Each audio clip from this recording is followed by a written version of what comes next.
Selamat pagi anak-anak, apa kabarnya pada pagi hari ini? Pak Agung harap kabar anak-anak baik-baik saja. Anak-anak, mari kita bersatu dalam doa untuk membuka pelajaran pada pagi hari ini. Dalam nama Bapa dan Putra dan Roh Kudus, amin. Terima kasih ya Tuhan atas segala penyertaan-Mu pada hari ini sehingga kami boleh bangun untuk melakukan kegiatan belajar kami untuk hari ini. Ya Tuhan, kami mohon Engkau turunkan Roh Kudus agar kami dapat belajar dengan baik dan dapat mengingat semua pelajaran yang akan diberikan oleh Bapak Ibu Guru pada hari ini. Amin. Dalam nama Bapa dan Putra dan Roh Kudus. Amin.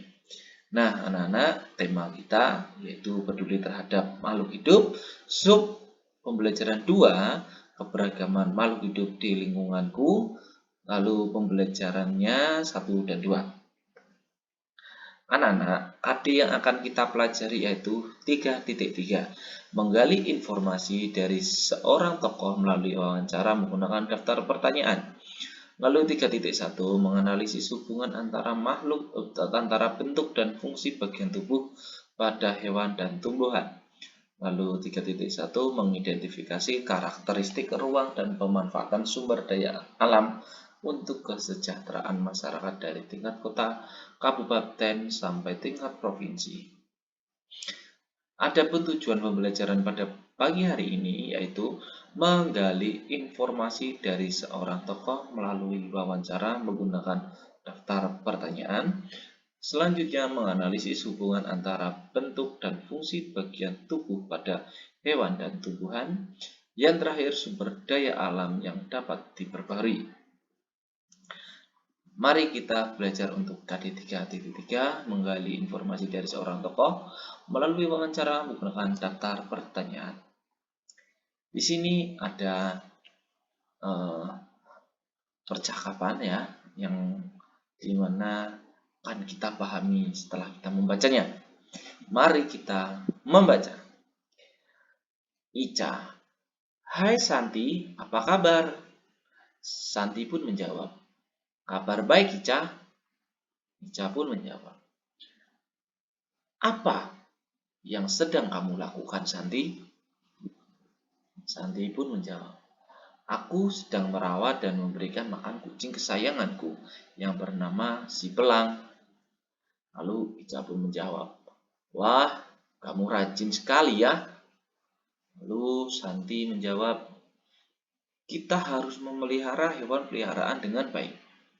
Ica, dengan memelihara hewan kesayangan, berarti kita telah peduli terhadap hewan tersebut. Ica pun menjawab, bagaimana cara memelihara si Pelang? Ini dia hewannya, anak-anak. Santi pun menjawab, setiap hari aku selalu memberinya makan dan minum secara teratur. Selain itu, aku juga membuat kandang si Pelang selalu bersih seperti yang aku lakukan saat ini. Ica pun menjawab, siapa yang mengajarkanmu agar selalu peduli pada hewan peliharaan? Santi pun menjawab, tentu saja ayah dan ibu Ica. Lalu Ica pun menjawab, mengapa mereka mengajarkanmu untuk peduli pada hewan peliharaan? Santi pun menjawab, dengan peduli terhadap hewan peliharaan, berarti kita telah menunjukkan rasa kemanusiaan sebagai makhluk sosial Ica. Lalu Ica pun menjawab, wah, kamu hebat Santi. Terima kasih atas informasi yang diberikan seputar cara memelihara hewan peliharaan ya. Santi pun menjawab, ya sama-sama Ica. Anak-anak, dari percakapan ini atau wawancara ini lebih wawancara ya. Jadi yang menjadi narasumber di sini adalah siapa anak-anak? Betul sekali ya. Santi yang menjadi wawancara. Iya, pintar ya Ica. Nah, anak-anak, dari percakapan seperti ini, kalau diberi pertanyaan, pasti anak-anak mampu menjawab ya. Jadi misal pertanyaan seperti ini. Siapa nama hewan peliharaan Santi, ya kan? Siapa anak-anak? Si elang. Hewan apa? Kucing ternyata, ya kan? Nah, siapa yang mengajari Santi memelihara kucing? Tentu saja ayah dan ibu. Paham ya anak-anak ya? Seperti itu polanya. Nah, sebatas seperti aja ya anak-anak yang Bapak sampaikan mengenai teks wawancara ini. Semoga anak-anak mampu memahaminya. Lalu 3.1 menganalisis hubungan antara bentuk dan fungsi bagian tubuh pada hewan dan tumbuhan. Mari kita ikuti bersama-sama. Bagian-bagian tubuh hewan dan fungsinya. Coba lihat lingkungan di sekitar kamu. Tentu kamu pernah melihat berbagai jenis hewan yang kamu temui, bukan? Hewan-hewan tersebut antara lain kucing, anjing, burung, ikan, dan kambing. Hewan-hewan ini memiliki bagian-bagian tubuh yang beraneka ragam. Pernahkah kamu memperhatikan bagian-bagian tubuhnya? Tahukah kamu apa fungsi atau kegunaan dari setiap bagian tubuhnya? Hewan peliharaan apa yang kalian miliki? Ada lagi hewan yang sengaja dipelihara karena diambil manfaatnya, disebut hewan ternak. Contohnya hewan ternak seperti sapi, kambing, ayam, bebek.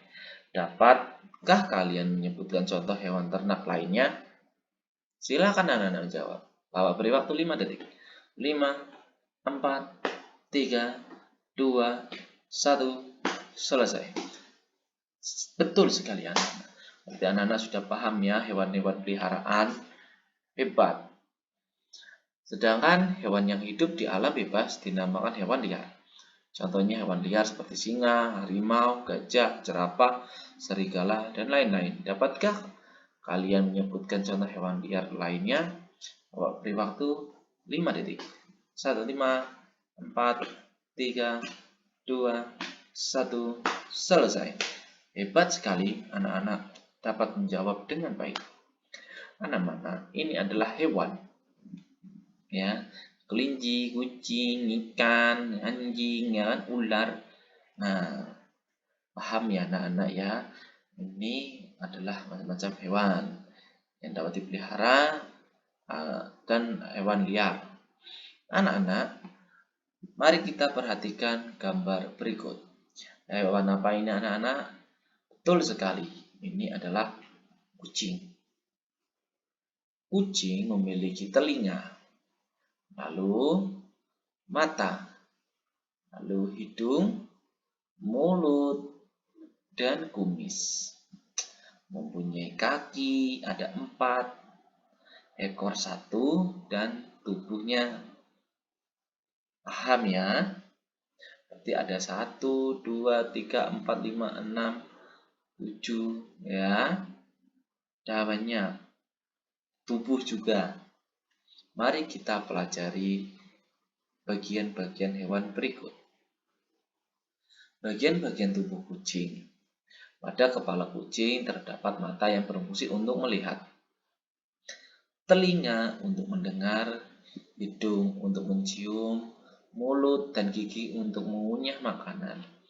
Jadi anak-anak paham ya fungsi dari bagian-bagian hewan tadi ya, antara telinga, hidung, mulut dan gigi. Lalu fungsi selanjutnya ya. Kucing memiliki 4 kaki, setiap kaki memiliki 4 jari dan setiap jari memiliki kuku yang tajam. Kuku pada kaki kucing berguna untuk mencengkram massa. Jadi fungsi kaki untuk bergerak dan mencengkram. Paham ya anak-anak fungsi dari kaki kucing? Hebat. Selanjutnya, bagian paling belakang dari tubuhnya adalah ekor. berfungsi untuk menjaga keseimbangan.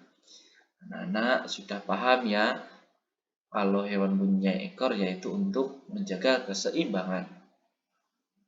Lalu fungsi selanjutnya, seluruh tubuh kucing tertutup dengan bulu rambut.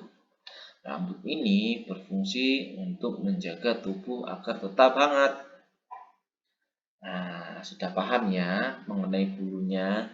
Lalu di pipi kucing terdapat kumis. Fungsi utama dari kumis kucing adalah untuk bekerja sebagai alat mendeteksi kondisi lingkungan. Tanpa kumis, kucing tidak akan mampu mencapai gerakan-gerakan akrobatik atau melindungi diri dari situasi yang berbahaya. Kerusakan pada kumis kucing tidak hanya menyebabkan kucing menjadi tidak nyaman, tapi juga membuat mereka menjadi bingung dan kehilangan arah. Paham ya, fungsi dari kumis kucing jangan kalian potong atau cabut kalau melihat kucing. Nanti kucing itu bingung dan kehilangan arah. Sip ya, paham ya? Hebat sekali. Lalu, hewan selanjutnya ada burung. Di sini burung punya mata, paruh, sayap, bulu, cakar, dan ekor. Ada 6 bagian ya. Mari kita pelajari fungsinya. Fungsi dari bagian tubuh burung. Tentu saja, mata burung berfungsi untuk melihat benda-benda di sekitarnya. Lalu, paruh burung berfungsi untuk mengambil makanan. Bentuk paruh burung beraneka ragam ya, sesuai dengan jenis makanannya. Bentuk paruh burung pemakan biji yaitu berukuran pendek, tebal, runcing, dan tajam, berfungsi membantu burung mengambil dan memecah biji-bijian dari pepohonan. Sedangkan paruh burung pemakan daging, misalnya burung elang, mempunyai ciri khas bentuk paruh yang bengkok seperti tadi ya, runcing dan tajam. Fungsi dari bentuk ini agar burung elang mudah mengoyak dan mencapik-capik mangsa. Lalu, cakar. Cakar burung berfungsi untuk mencakar mangsa. Misal, burung elang dan untuk bertengger di dahan pohon, misalnya burung pipit. Fungsi selanjutnya, ekor burung berfungsi untuk menjaga keseimbangan burung sewaktu terbang. Paham ya fungsi ekor burung. Lalu yang terakhir, bulu. Burung berfungsi untuk menutupi bagian dari udara di sekitar ya. Ini udara dingin dan hujan supaya tetap hangat. Paham ya untuk bagian-bagian dari burung. Nah, lalu kita akan belajar hewan apa ini anak? Anak, betul sekali. Ya, ada sirip, ekor, insang, mata, mulut. Mari kita pelajari fungsi-fungsinya. Fungsi bagian luar tubuh ikan antara lain mata untuk melihat, mulut untuk makan. Kebanyakan ikan memiliki beberapa sirip untuk berenang. Mereka menggunakan beberapa sirip mereka untuk mendorong diri melalui air dan lainnya untuk mengarahkan tubuh saat mereka berenang. Jadi, sirip berfungsi untuk bergerak dan mengarahkan arah gerak. Bagian perut ikan untuk mengolah makanan dan ekor untuk bergerak. Mengubah arah gerak itu adalah bagian dari ekor. Beberapa bagian tubuh ikan ditutupi oleh sisik yang berfungsi untuk melindungi ikan dari pemangsa dan untuk mengurangi gesekan dengan air. Ikan memiliki insang yang memungkinkan mereka untuk bernafas dan mengambil oksigen di dalam air. Air masuk mulut melewati insang dan keluar dari tubuh melalui lubang khusus. Insang menyerap oksigen dari air yang dilewati. Di bagian kepala ada tutup insang, berfungsi untuk melindungi insang. Namun tidak semua ikan mempunyai tutup insang. Contoh ikan yang punya tutup insang antara lain ikan mas, ikan gurami, ikan nila, ikan koi, dan ikan kakap. Paham ya anak-anak ya fungsi-fungsi dari bagian-bagian ikan, lalu kita belajar untuk KD 3.1 sumber daya alam yang dapat diperbarui. Tahukah kalian bahwa hewan adalah sumber daya alam yang dapat diperbarui? Sumber daya alam yang dapat diperbarui adalah yang tidak ada, maksudnya ini yang dapat diperbarui adalah sumber daya alam yang tidak dapat habis ya. Karena sumber daya alam ini dapat tumbuh kembali. Sebagai contoh sumber daya alam yang dapat diperbarui antara lain sebagai berikut anak-anak. Tumbuhan merupakan sumber daya alam yang dapat diperbarui karena setelah termanfaatkan dapat diganti atau diperbarui. Tumbuhan sebagai sumber daya alam yang dapat diperbarui dan tidak akan habis jika disertai dengan usaha pelestarian dan pengembangan. Bermacam-macam jenis tumbuhan telah dimanfaatkan dalam kehidupan sehari-hari, seperti jagung, gandum, kedelai, kentang, tebu, dan sayur-mayur. Lalu hewan. Hewan termasuk salah satu sumber daya alam yang dapat diperbaharui dengan kemampuan berkembang biak. Hewan dapat menghasilkan keturunan yang baru waktu yang tidak terlalu lama. Manfaat hewan bagi manusia antara lain sebagai sumber makanan, daging, telur, susu, dan ikan. Beberapa bagian tubuh hewan dapat digunakan sebagai bahan pakaian, perhiasan, dan barang-barang lain. Kulit kambing atau kulit lembu untuk membuat tas, sepatu, dompet, atau ikat pinggang. Bulu atau rambut biri-biri digunakan untuk membuat pakaian wol. Mutiara digunakan untuk membuat perhiasan gelang atau kalung. Hewan juga dimanfaatkan tenaganya oleh manusia. Petani zaman dahulu membajak sawah menggunakan sapi atau kerbau. Sedangkan kuda menarik delman. Selain hewan ternak, hewan-hewan peliharaan juga memiliki manfaat bagi manusia, misalnya anjing dipelihara untuk menjaga rumah atau dimanfaatkan oleh polisi untuk melacak kejahatan.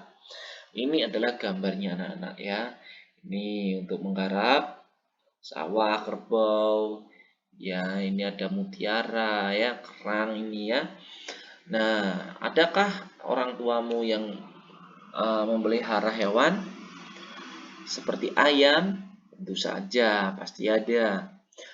Untuk apa fungsinya? Jika bertelur, orang tuamu tidak usah susah payah membeli telur. Diambil, bisa langsung digoreng. Pecahkan lalu digoreng. Kalau lapar, ingin ayam, bisa disembelih. Banyak ya manfaatnya. Paham ya untuk hewan ini. Lalu air. Air juga termasuk energi yang tidak terhingga anak-anak. Sehingga termasuk sumber daya alam yang dapat diperbaharui. Air sangat penting keberadaannya bagi makhluk hidup dan juga bisa dijadikan sumber energi alternatif seperti pembangkit listrik. Hampir seluruh makhluk hidup di bumi ini memerlukan air atau kehidupannya. Sementara tanah yang juga merupakan sumber daya alam yang dapat diperbaharui juga sangat bermanfaat untuk pertanian, perkebunan, dan pembangunan. Lalu, energi yang tidak terbatas lagi adalah sinar matahari. Sinar matahari termasuk ke dalam sumber daya alam yang dapat diperbarui anak-anak. Karena sumber daya alam ini bahkan bisa dipakai secara terus-menerus. Matahari memiliki energi yang bisa digunakan dengan batas tidak terhingga. Sehingga matahari kerap disebut sebagai pusat galaksi Bima Sakti. Sebagian besar manusia menjadikan matahari sebagai sumber energi untuk memenuhi kebutuhan listrik rumah tangga, seperti yang kita pelajari di tema kemarin.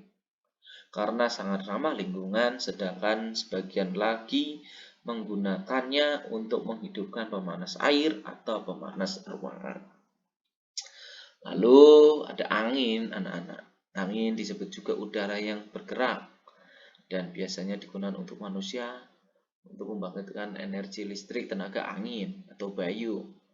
Ada juga beberapa manusia juga menjadikan sebagai alat pengairan.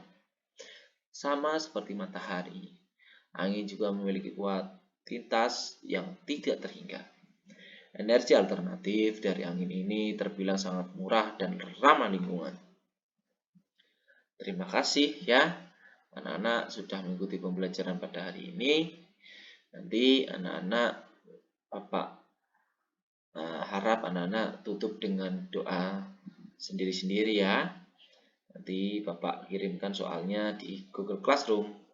Sampai jumpa anak-anak, semangat, jangan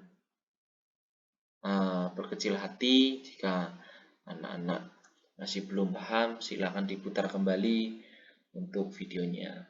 Sekali lagi, Pak mengucapkan terima kasih. Sampai jumpa di pembelajaran berikutnya dan dadah.